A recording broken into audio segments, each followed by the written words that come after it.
Hello friends, this is Coldrun, back with Final Fantasy XIV. We're here in Charlan. My cat is in-game, just kind of prancing around and doing her own thing. And we got this quest over here that opened up. Mischievous Makote. Doll Dash.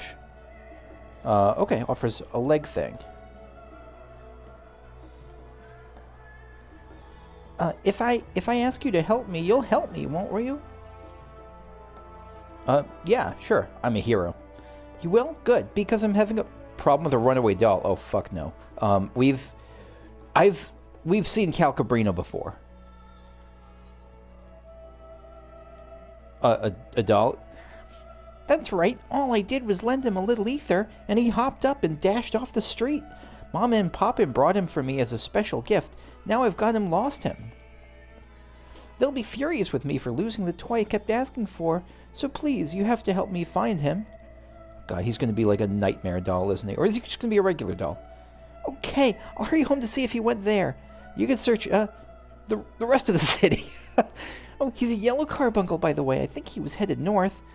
Anyway, meet me back here when you have him, or, you know, you just give up. I guess at least the kid admits that, like, finding the doll in an entire city is not the likeliest of things. But luckily, we are a protagonist with a quest marker. There you are. Carbuncle doll. You're a cutie. You find a yellow carbuncle doll. Lifeless expressions aside, it appears to be otherwise motionless. Return to Journey's End and deliver him to the mischievous Makote. I mean, it's a mischievous Makote. Is the Makote pranking me? Or is the doll actually move? Does it actually move? I found your doll, but again, I don't know if you're busting my chops. He wasn't there. I don't think I'll ever see him again. Carbuncle doll. This lifelike stuffed toy appears ready to scamper away at any moment. Thankfully, it lacks the ethereal energy to do so. Okay, so I don't think she was fucking with me. I think she actually did have this doll and, like, make it go, and it just got out of hand. But it ran out of energy. You found him, just like Big Moony would have. Who's Big Moony? Oh, that's what I call the neighbor who used to play with me. She was so tall and smart and always so nice. A Rogaden, maybe? She'd tell me stories about her friend, a powerful wizard who could summon his very own carbuncle companion. That's why I wanted one for myself. Is her friend... Because, what's his name? Alphino... I can't believe I called him what's his name. Alphino had a carbuncle for a long time until apparently I know he's becoming a sage, so... You know, he's selling his carbuncle, but maybe that's who he's talking about. Who's Moony, though? I have to learn how to move him around better, though, so that when Moony comes back, she can see how hard I've been practicing my magics. Oh, fucking damn it! Moony is Moenbryda. Oh my god. Fuck this game. Moony's not coming back. Oh, this hurts. God damn it, game. This is for you. Papa says that when someone helps you, you have to show your gratitude, so thanks for finding my carbuncle. Okay, bye!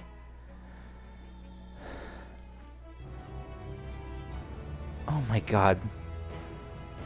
I'm taking... Hold on a second.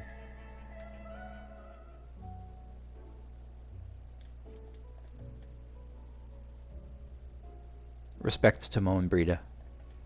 Big Moony. Rest in peace.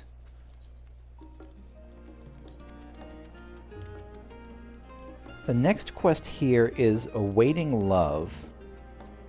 Let's see, Awaiting Woman.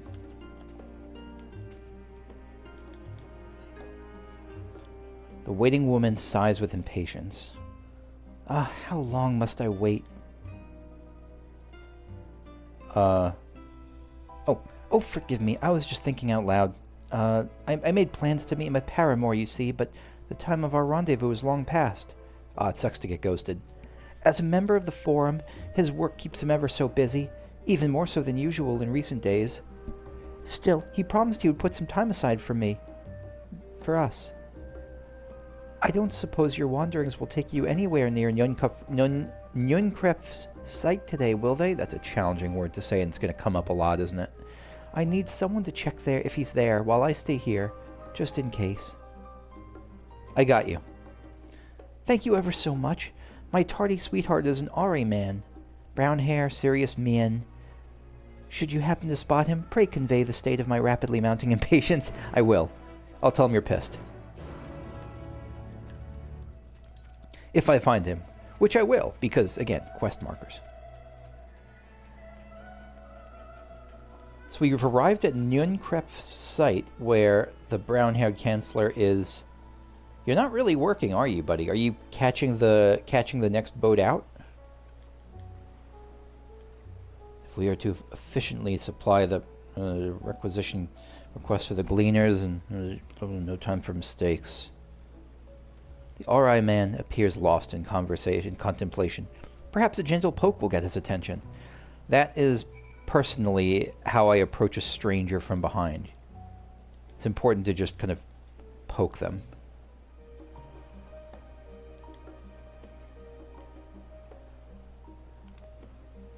Ah, by Thaliak's quill, where did you spring from? From holes in the ground. Wait, wrong IP. She grows tired of waiting. I'm not sure Oh gods, that was today. I was so engaged with my task that I have to go immediately. And you must be rewarded for your service. Come along, please. Quickly now, quickly. Alright, run, dude, run.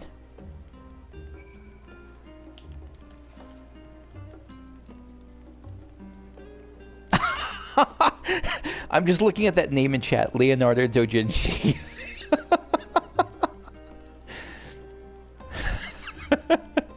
God, I love this game. Guess who I found? Well, my sweetheart finally arrived, thanks to your gentle reminder. He looked so exhausted from his endless labors, however, that I sent him home to rest. I had a feeling he would be at Nunkref's site. They say that spur of rock was where the eponymous Archon used to sit when he had matters to meditate upon. Oh, so it's like a make-out point, but for thinking instead of, making out. My habitually late love holds Nunkref in great esteem, both for his role as the founder of Charlian and the ark he built to save people from the floodwaters of the Sixth Umbral Calamity. Right, that was Nunkref. Thus, I have an inkling of where to look for when the appointed time of our trysts has passed. In any case, I should go and be with him whilst we still have some spare moments to enjoy, and before the world ends. Oh, but I mustn't forget your reward. A little token of appreciation from the two of us to you. Thank you. For the experience, especially. So, before I carry on with this quest and do hitting the books, I did want to check out the Studium to see what this place is like. And it's quite gorgeous. Again, very ancient Greek theme. Ah, this is where the script is, the script exchanges. Merchant and mender for potions. You can buy Archon loaf. Baked with either fish or vegetable flour, this fluffy loaf of rye bread is, from a nutritional standpoint, wholesome indeed. Yeah, it sounds like that's the only way it's wholesome at all. Let's get an Archon loaf. Skill speed. I don't even need skill speed, but I'll just get it anyway because it's an Archon loaf. Gold, and then just fishing stuff. Okay. So how many of these rooms can we go into? Oh, a bunch of them. Oh, I saw someone with Inner Quiet, so this must be like Craft Central. Makes sense. We saw the script person here. Maker's Meat. Someone working hard. The forges, beautiful forge. No, that's like a kiln, isn't it? Those are pots hanging up. No, wait, that's cooking. Those are not pots. Those are like meat hocks, slabs of meat and sausage. I do like crafting. I'm currently at 80 with all my crafters, but I don't know how to do it very well. I just kind of, there's a website I use that tells me the rotations for each one. What is this?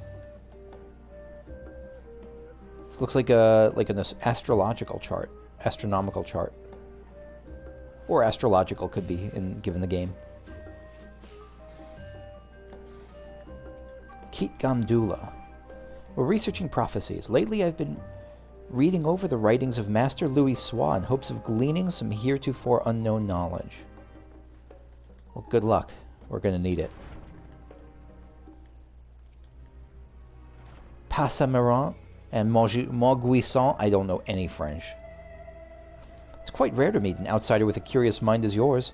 Classes are not currently in session, but when they are, this place is filled with the sound of students exchanging ideas and soaking up new knowledge.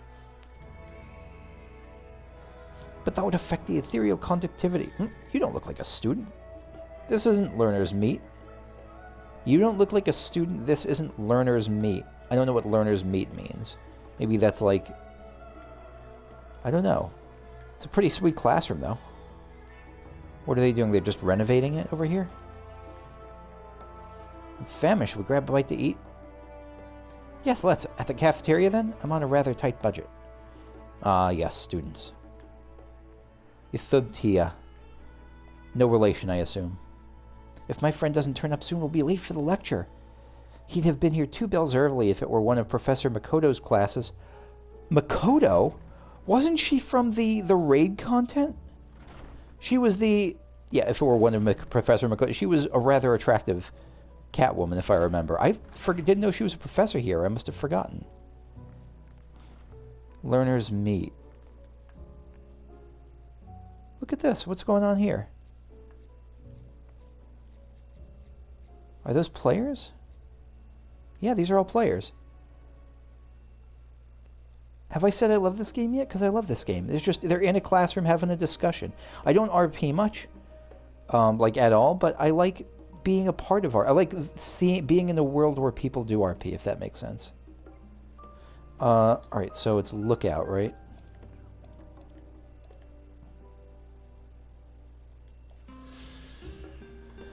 Sightseeing. This is not a universally accessible lectern. I guess Lalafells could stand on it if need be. Learners meet. The public lecture hall in Phenomenon is open to Studium pupils and Charlian citizens alike. When prominent professors are scheduled to take the lectern, crowds of aspiring academics and learned scholars often fill the room to capacity. Okay, so when the person said this isn't learners meet, like, they were in a private classroom. They thought I was looking for just, like, the public auditorium. That's why they said that. Okay.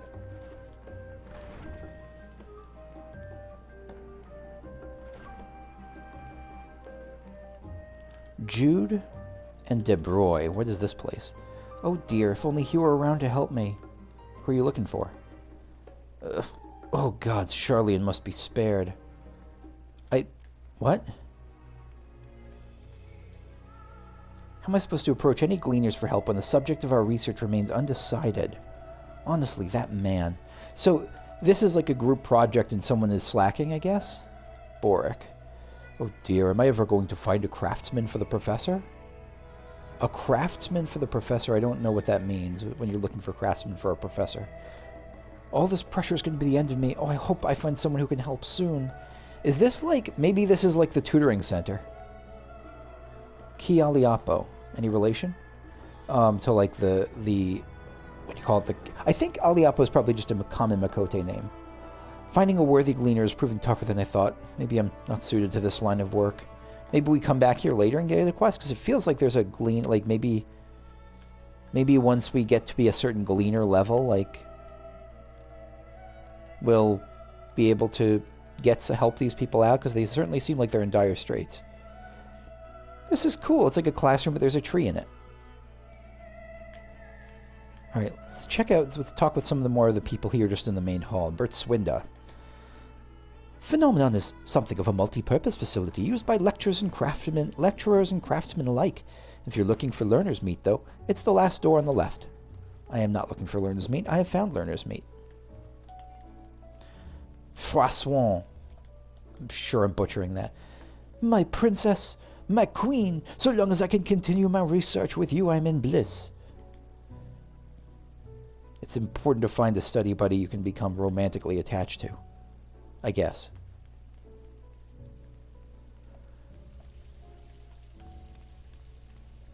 Yeah, more of this fountain theme, and now we know that it's a symbol of the pouring of knowledge, and that it's kind of water and Thaliac are tied together. Okay, I think I'm good for now. Let's... wait. Makers meet, learners meet, searchers meet. Oh, that's neat. Again, I so rarely pay attention to the actual names on these things. Like in the little what do you call it? The names in the... on the map. Like the little... like I knew this was the Studium, but I didn't pay attention to like Phenomenon, the speaking Monopteros, all that sort of stuff. So this is the speaking Monopteros. What's a speaking Monopteros? Debate is the cornerstone... oh, it's this place. Debate is the cornerstone of any healthy academic environment.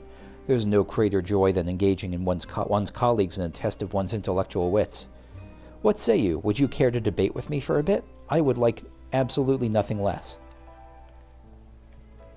Yeah, Kakushu agrees.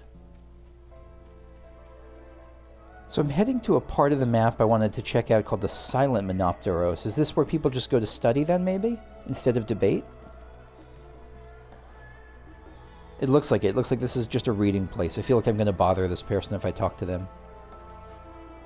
Do you mind? I need to submit a written report on this book, and I've barely even scratched the cover. Yeah, I saw that was coming. So let's bother more people. Here at the Silent Monopteros, some patrons quietly read their books, while others like myself lose themselves in soundless meditation, until they are rudely torn from their reveries by nosy adventurers with nothing to say. I fully see where you're coming from. You're right, I deserve that. Snowhar. The tale of the pauper who became king has been passed down for generations throughout Ilsabard. Close scrutinization. Is that a word? Isn't it just scrutiny? Of the names of locations described in this story, however, reveals the possibility that this Evilise actually exists. Wait, you're not here for my lecture? I mean, if you're talking about Evilise, I have something to share with you. Just kind of checking out this city, and found Bujeje on a bench here. Who are you? That's my friend over there, staring out at the ocean. They always get like this when they start thinking about something. Meanwhile, I'm left here to pass the time until their train of thought finally rolls into the station. Okay. That's a great phrase. That's an incredible phrase.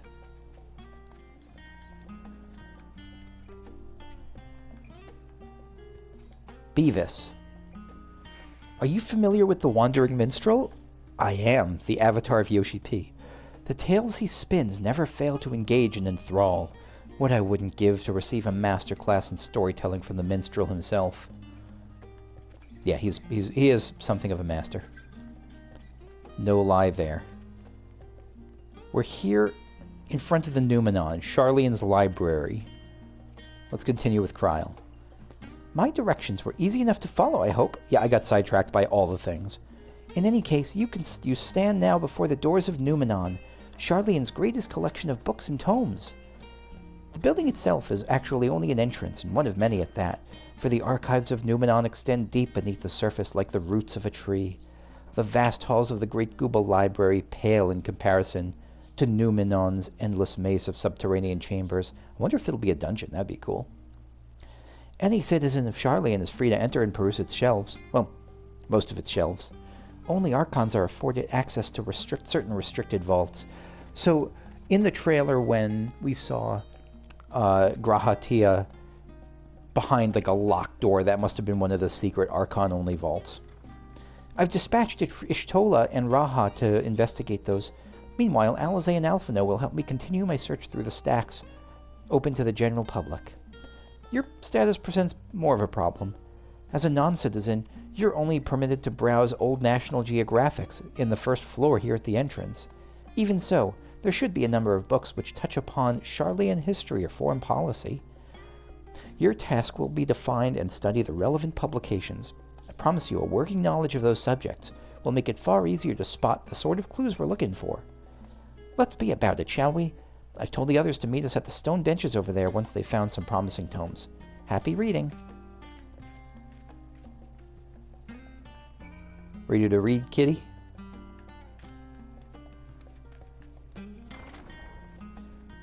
Whew. Noumenon is quite something. Is this going to disappear? No, it's not.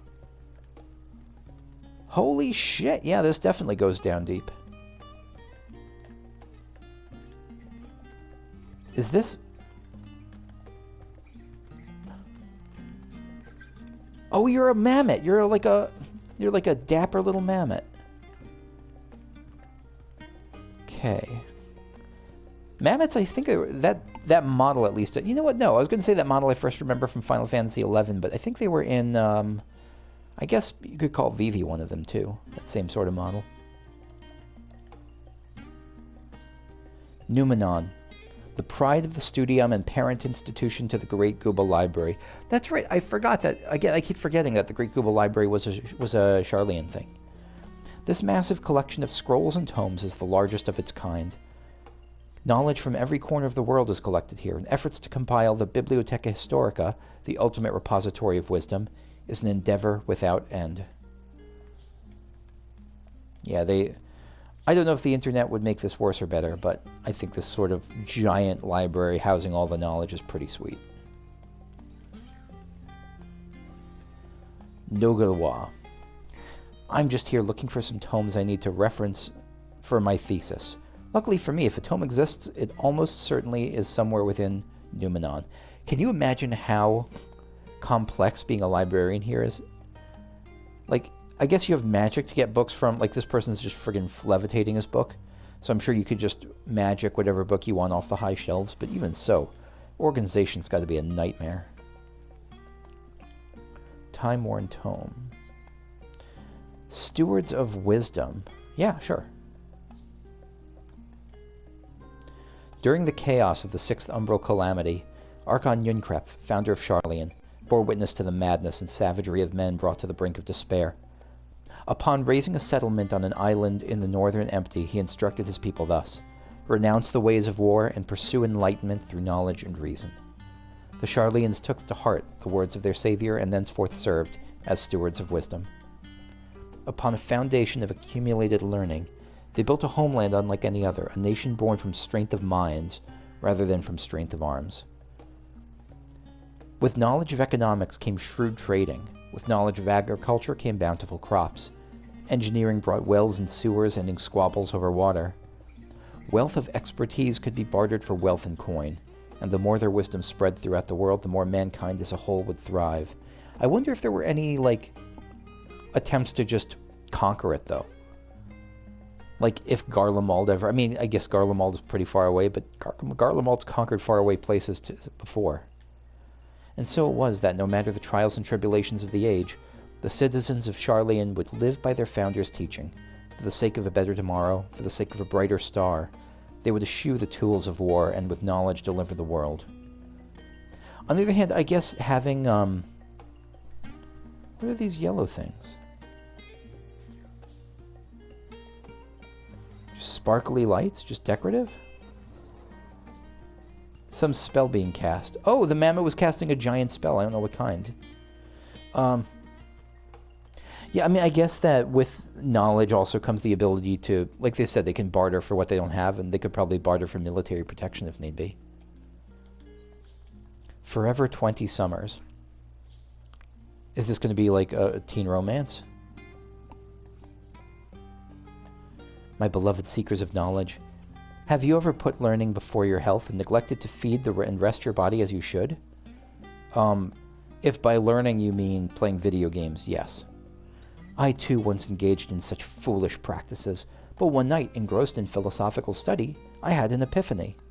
For all the world's mysteries that drive us to reckless abandon, we have so very few years of life in which to achieve our goals. Isn't that the truth? Thus do I share with you this mantra: I am forever 20 summers young. The number itself is unimportant. You could be 19 or 23 or 40. Whatever age you are when you discover this manual, let that be the age you aspire to remain. That's kind of beautiful. I mean, I don't know. I think it's kind of beautiful. It's also, there's something a little bit sad there, like you're grabbing onto and like trying to hold on to something that can't be held onto. I think you can age gracefully without trying to still be 20. Through mindful, healthy living, will you extend the time available to spend upon your chosen research? Another day, another moon, another summer to grasp the greater truths you pursue. In the pages that follow, we will explore the secrets to maintaining one's physical condition from a biological, ethereological, and arcane viewpoint.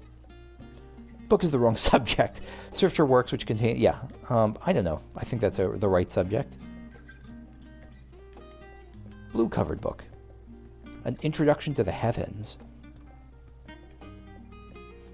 Have you ever gazed at the skies above and contemplated the mysteries contained therein? I speak not of shifting cloud patterns, but of the vastness beyond, of the sun and the twinkling tapestry of the night. Yeah, a friend of mine studies that for a living. Some think the dome above us to be a finite space, yet amongst the leading thinkers of our age, one scholar's depiction of a boundless sea of stars has firmly taken root. Alas, this heavenly sea remains This feels especially relevant. An unreachable, which we know is not going to be the case in this expansion, unknowable destination. There are few indeed who can explain in satisfactory detail why our own star is believed to revolve around the sun. It was the technologists of Alag who came closest to understanding the laws which govern that starry abyss. It was they who launched Dalamud and sought to expand beyond our earthbound existence. Having read of their ancient ambitions, I wonder, has your interest in this field of study waxed or waned? It's a really interesting writing style. It's very, dialectic. That has been in a couple of these books. Asking very conversational. What if I were to tell you that the eternal constellations were arranged differently in the distant past? That their positions continue to shift almost imperceptibly, but measurably as we journey into the future? Would it shock you to learn that the stars drift further and further apart, and may indeed do so forever? Are you eager to learn more? This sounds almost like an advertisement. I dig that style. I like dialectic writing styles. Still rifling through the materials, are you? Yes, I am. Voice of a Growing City. In the years which followed the founding of Charlian, civic policy and other matters of import were decided at the Ecclesia, a public forum at which every citizen was eligible to speak. As the city's population grew, however, this format became increasingly impractical, shifting from democracy to republic, I guess. The larger number of participants gave rise to ever longer debates, resulting in significant delays of vital resolutions. Various measures were introduced in an attempt to curtail protracted discussions, but in the year 201 of the 6th Astral Era, it was ultimately decreed that the Charlayan would transition to a new form of governance. The nation, exactly it. The nation would be led by a body of 99 members, citizens chosen from amongst their peers by means of a nationwide vote. Thus was the forum as we know it today conceived and created. So just the origin of the forum. Good to know. What do you have to say, Granville? I am rather in the middle of something, so if you wouldn't mind leaving me to my research, thank you. Yep. Totally fair. Absolutely fair. Wait, reference page. Oh, like a page, like a library. I got it, not a book page. We apologize for the inconvenience, but the reference desk is currently experiencing an unusually high volume of requests. Please stand by until this issue is resolved. Okay. So you're not going to help us. Red-covered book. Roads of Old, the Colony. Is this going to be about the Dravanian colony? Many years ago, yes it is. Many years ago, the banks of the Thaliac in the Dravanian hinterlands, a Charlian colony once thrived. I didn't know the river was the Thaliac there, but it makes sense, especially if the Charlians named it. This settlement was originally established as a mere outpost to study the ethereal sea in the year 1311 of the 6th Astral Era. Scholars dispatched to Eorzea found the facilities wanting, and their demands encouraged a gradual expansion in structures and services. As rumors spread of a growing community of academics, the area was further inundated with Eorzean students hoping to share in the renowned wisdom of the Sharlayans. 50 years later, the Forum passed a motion to colonize what had become a flourishing town as an official Sharlayan colony. I wonder if who was there before, if there was any pushback, or if they were just claiming unclaimed land. Eorzean residents took to calling the colony itself Sharlayan, which led to no small amount of confusion when discussions turned to the subject of the motherland. Yeah. In response, some Sharlayan inhabitants, if pressed for a name, would simply refer to it as Emporium. Following the Great Exodus, however, goblins and treasure hunters claimed for themselves a corner of the abandoned colony and gave it yet another name, Idleshire. Following chapters go on to introduce the most prominent features of Idleshire. The book doesn't appear to contain additional information on the Forum or the history of the Sharlayan motherland in greater detail. Izzleswiss, what are you doing? Oh, were you looking for a specific volume? Only Archons may check out forbidden tomes, but if there's anything else you require, simply say the word. I think brightly colored, picture books are for me in this case. The Story of Sharlayan, yeah, this is relevant. Long, long ago, on an island in the Northern Sea, there lived a Rogaden man by the name of Nuenkrep, and I didn't know until now he was Rogaden. Nuenkrep was a student of astrology, and he divined that a flood of terrifying proportions would soon sweep over the lands of Eorzea.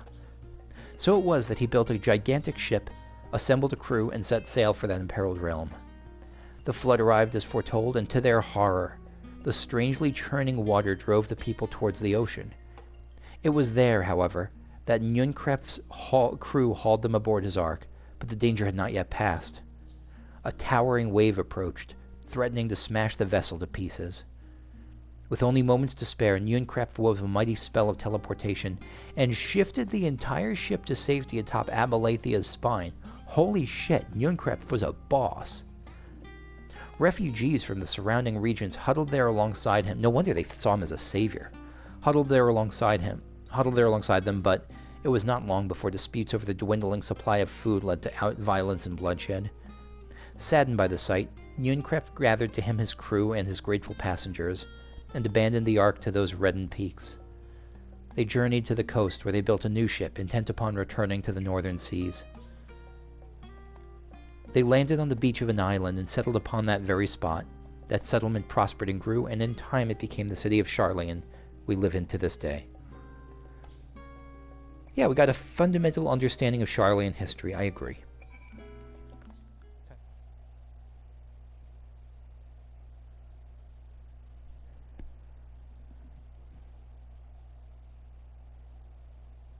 Sorry, were you waiting long?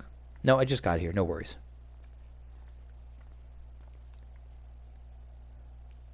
I wanted to make sure I'd borrowed at least a few promising volumes. Alphinoen and Kryl should be along shortly. I was delayed in similar fashion. As far as I could see, no titles in the Archon stacks mentioned the final days specifically, so we have no choice but to start with the tangentially relevant tomes, if they are even that. At present, the plan is to skim through as quickly as we dare, and share our discoveries as we make them. Good old reading research session. It would have been nice to invite everyone to the estate, plenty of comfortable places to read, and a ready supply of hot tea, but alas, my father is a bag of dicks. Oh, I was always quite fond of reading outside. Me too. But it's not about the little pleasures, is it? You miss your home. It's been difficult. After our arrival, we managed to speak with one of the family servants and ask how things were. It seems our dear father has instructed the staff that even if Alphino and I were to return to Sharlayan, we were not to be allowed to cross the threshold. Oh my god, fuck that guy. Ugh, not even treated as a guest. A harsh measure indeed. I hope that our efforts to understand his position and that of the Forum will perhaps lead to a reconciliation. We'll mend this rift one day, I'm certain of it. I'm glad you're optimistic. And what of you, Graha? Have you been to visit with your family, or do they not live here in the city? Well, my situation is also somewhat complicated. I was raised in Charlene, but I was born farther away. In the southern reaches of Ilsabard, in fact. For generations, my people have dwelt in Corvos, the coastal region opposite the island of Thavnair. Oh, so we might see your family closer to Thavnair, then. The Alligans founded a city in that fertile land, and by ship brought in the subjugated tribes of the Makote to serve as laborers. Aha. Fucking Alligans. Of course, the massive earthquakes of the Fourth Umbral Calamity brought an end to the Empire's reign, and when the Fifth Calamity froze the seas solid, so Fourth was earth, Fifth was ice, Sixth was water. Many of the tribes still living in Corvos at the time braved the journey back to Eorzea. My ancestors, however, chose to remain, that they might prevent the remnants of Allagan technology from being misused. Isn't Corvos under Garlean rule? For the past 50 years, yes.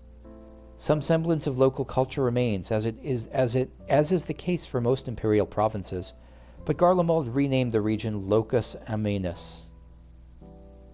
Of course they renamed it.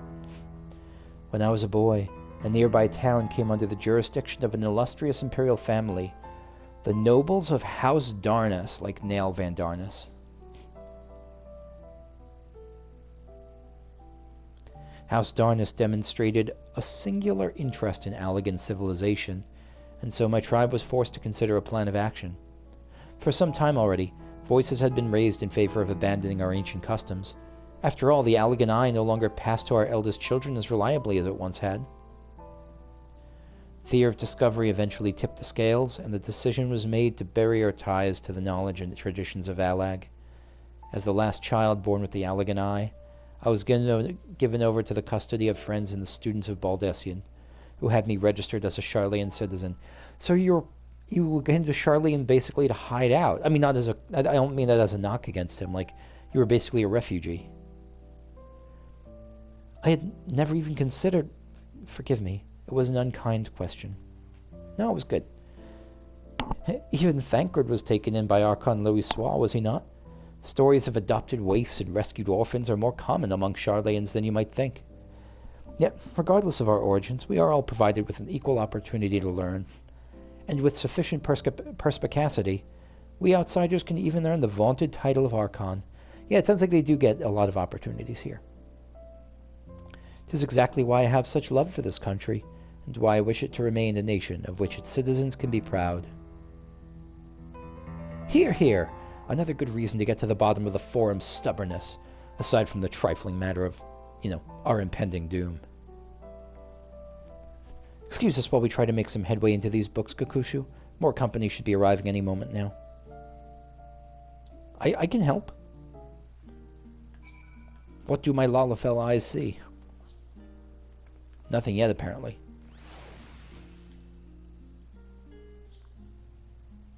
Oh, Graha.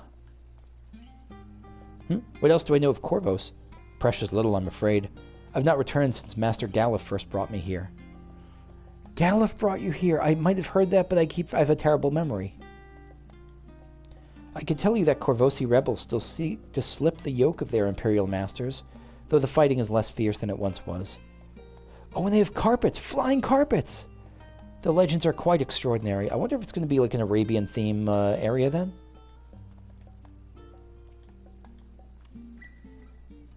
There are others better suited to poring over old history books, so I thought I'd try my luck with more recent events, if I can find anything to better inform the Forum's baffling behavior. Yeah, you want a sick Alphino on that duty, I'm sure. Alas.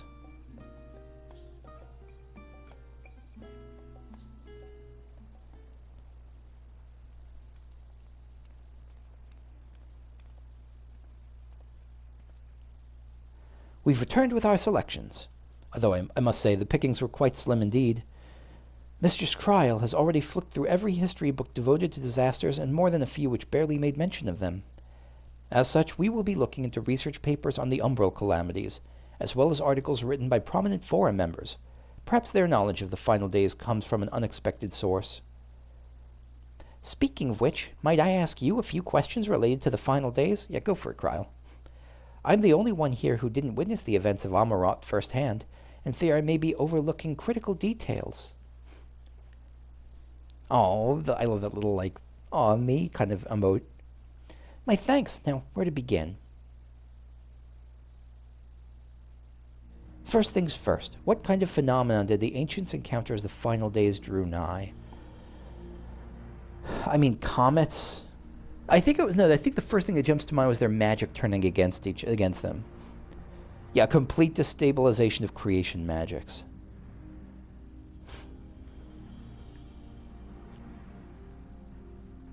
Like they would go hostile, they would just break apart. Yes, the unfolding catastrophe wrought havoc on all manner of life.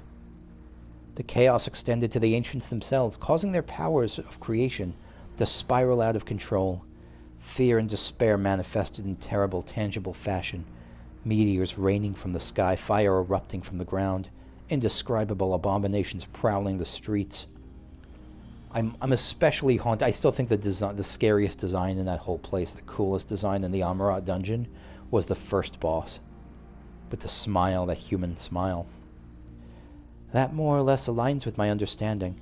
If only the arts of creation had survived until the present day, we might have had something substantial to analyze. To the best of our knowledge, however, those techniques were not preserved and passed on. The Stola surmises that the closest known magic is that of the summoning rituals promulgated by the Asians. Was there aught else of note which heralds the approach of the final days? The entire star was engulfed by disaster all at once.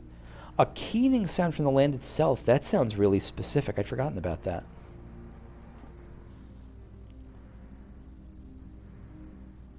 Ah, yes, the Amarontines spoke of it, didn't they? We never did hear the sound ourselves, of course thrust as we were into the midst of the madness. But it seems that each and every one of the catastrophes was preceded by this ominous noise. Eventually it resounded all across the star, and not even Amarot was spared. So the ground was crying out, you say? It must be considered the harbinger of doom. To be considered the harbinger of doom, it must have been quite distinctive and probably quite loud. Yeah, probably. I'll have to speak with one of Noumenon's mammoths and ask after any books which make mention of such a sound. Last but not least, how would you describe how the ancients sought to quell this unprecedented calamity? What definitive action did they take? I mean, Zodiark, right? Or was that later than you're thinking? Yeah, they summoned Zodiark.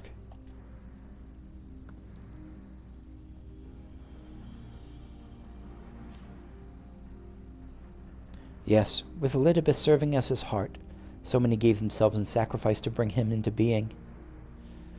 And more gave themselves in sacrifice after and after, like to cure the land, to get them one free meatball hero at Subway. Like, they just kept sacrificing and sacrificing, and I think for good reason. Like, it sounds like it was uninhabitable even after it was saved initially. We do not know exactly how Zodiark brought salvation to the star, only that by his godlike will were the laws of nature set aright.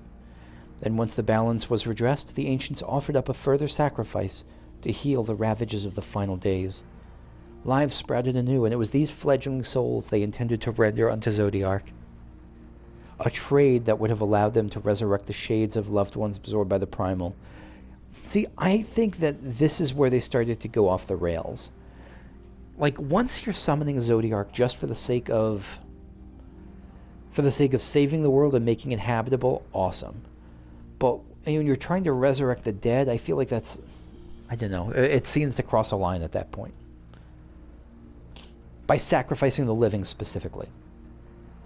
Or might have had Vana and her followers not manifested their opposition in the form of Hydaelyn. I'd forgotten about Vana. Thank you both for your detailed review. I feel much more confident now in my understanding of events. With all that in mind, it does make me wonder what the Telophori truly mean when they speak of bringing back the final days. It's a good question. Because it was never here, and the final days were the thing that the followers of Zodiark were looking to avoid. But I guess we know right now that, Like, Fandaniel is not necessarily Team Zodiark. I don't know what he is. I hope he doesn't just become, like, wahaha, chaos. Or at least if he does, that he's given more depth and reason than just for the fun of it. We've seen what they're doing with these towers. Those towers of theirs. Is forcing people to summon primals a kind of catalyst? Are they attempting to mirror the creations caused by unstable creation magics? That could be. That actually makes a lot of sense. Or are they simply using the final days as a figure of speech? That seems less likely. A convenient metaphor for the scale of destructions they plan to unleash. I would go with the first option. I think that sounds more likely. But this is all just pointless conjecture at this stage. Let's return our attention to the forum, shall we? We should keep an eye out for Ishtola, but 'tis time we began studying these research papers. Okay. I'm actually going to call it here. I was hoping to complete the whole quest, but I am out of time, unfortunately. Thanks for watching. Next time we will keep on reading. All right. Bye-bye.